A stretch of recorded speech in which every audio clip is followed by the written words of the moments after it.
Hi guys! Today I'm going to show you a machine I'm quite fond of. This is a Dyson compact vacuum. Well, not really compact, it's quite huge footprint wise. So this is a Dyson DC21 Motorhead. I believe they came out in 2007, I think. It's basically the most fanciest version of a DC08. So let's take a look at it. So here's the elegant divine machine itself, the DC21 Motorhead.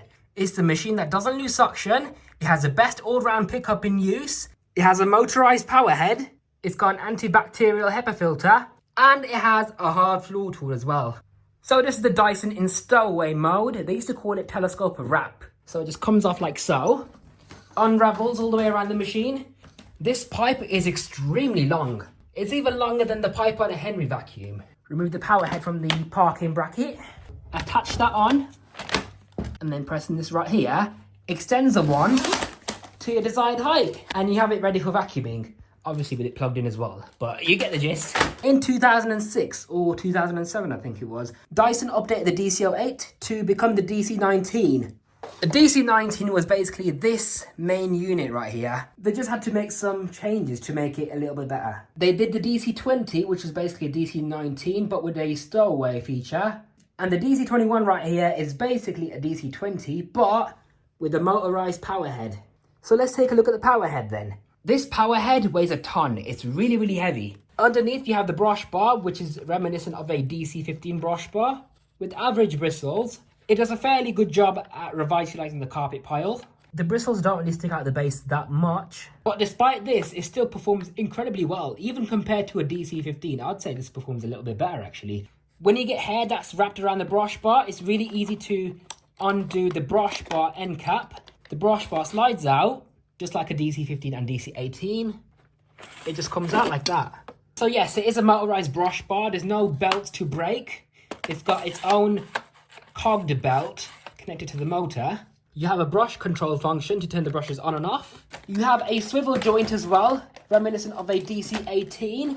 So it's two wheels, one on each side, and a roller wheel on the base, which is quite rubbery actually, so that's good to see. And the brush bar motor in this is similar to a DC17 brush bar motor, so it's really, really powerful. In fact, it's so powerful, it's rated at 100 watts of power. So that's basically more powerful than a DC25 brush bar motor, which is rated at, I think it was 70 or 80 watts, I can't remember. And that's more powerful than a Shark brush bar motor as well, so quite impressive. But yeah, this brush bar motor provides such high torque, it's really, really powerful. And over here, you've got a micro switch, which gets pressed in when you put the power head on the parking bracket.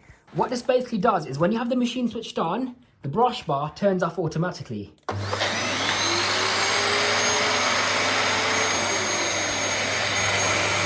See that? And then back on again. It turns off by itself. So that's a small minor feature that I found pretty cool. Okay, now let's talk about the wand itself. So you can collapse the wand like so. Unfortunately, this is the smallest you can have the wand, so it's going to be quite awkward to use in the car. If you're wondering why it has this random piece of plastic on here, this is basically the swivel joint. Now this small length of hose actually goes inside the wand when I extend it. Just like so. So yeah, that's all gone inside the handle now because I've extended the wand. And when I collapse it again, it comes out. Now this has a tapered sort of hose, so it's slightly wider on this end compared to the opposite end. This one actually does clip into the machine end though because of the electricity that goes through a wiring system to the power head. Now here is a re-engineered cyclone pack. It's got the Root Cyclone technology, but the reason why they redesigned these is because on the early Root Cyclone models, the DC07 and DC08, they were notorious for their cyclones getting clogged. So they had to re-engineer those, and this is basically a DC08 but improved. The DC08 might have had more cyclones, and this one has less. It's got 7 cyclones at the top, excluding the bin, so you got 8 cyclones in total. So you might have less cyclones on this compared to a DC08, which had 12, but it doesn't clog. Hence a sticker. Others clog, ours don't. The bin comes apart like so. I've just polished it quickly. But yeah, it has a silver cyclone, which makes it look high-tech actually. And I guess it was a high-tech machine for its time. They've changed the little details, like the filter, for example. No sponge filter on these. They changed the design to have this sort of filter, similar to a DC-17. And it has this filter cage, reminiscent of a DC-15.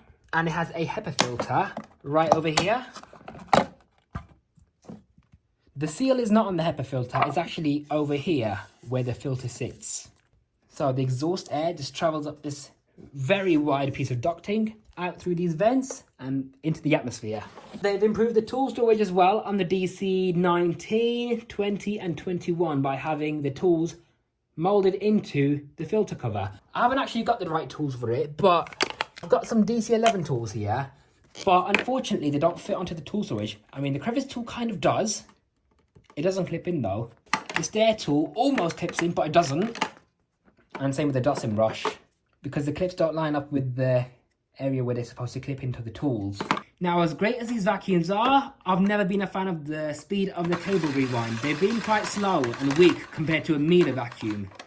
And finally, this is the hard floor tool, which is quite a nice design. So you might be wondering why have Dyson included this hard floor tool when you've got a power head with brush control.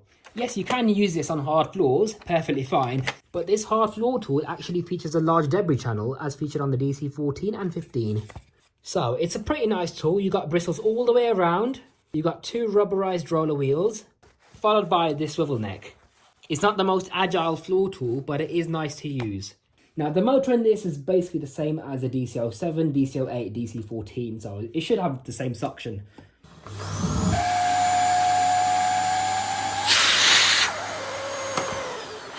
Yeah, I'd say basically the same suction as a DC-08, 7, 14, before the suction release valve kicked in.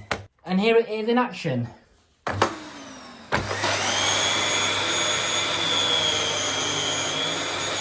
Believe me, when I say this is a really powerful power head, it really works quite well. See how much it digs into the carpet?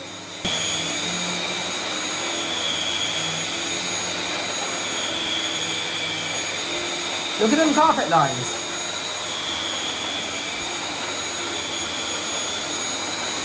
Beautiful.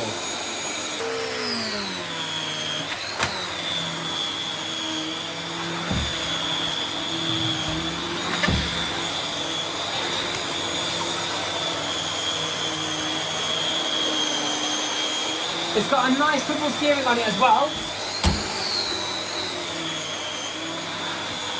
It actually seems to love this carpet. So yeah, very suitable for low power carpets. No doubt about that. Look how well it works. You can obviously see where I vacuumed and where I haven't vacuumed. Now for the cat biscuits.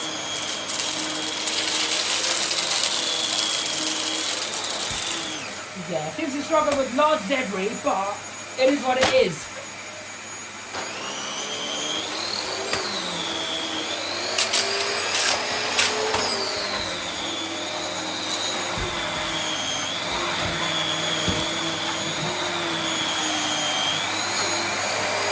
And now for the parking feature.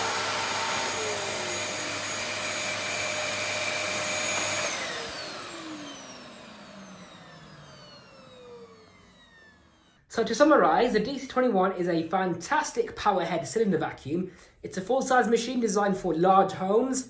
It seems to be better than the DC-15 on carpets as well, because not only has it got a more powerful powerhead, but it also has a more powerful YDK motor with more suction and airflow. It's got a robust construction. It has high suction, high airflow compared to a DC-15. It's got a more powerful powerhead. It's got a hard floor tool, it's got tools on board, it has a very long hose, non-clogging cyclones, unlike the DC-08 did. And I just think it's fantastic. So yeah, I'm really fond of the DC-21 Motorhead. If you want to see a performance test on this vacuum, let me know and I'll do one as soon as I can.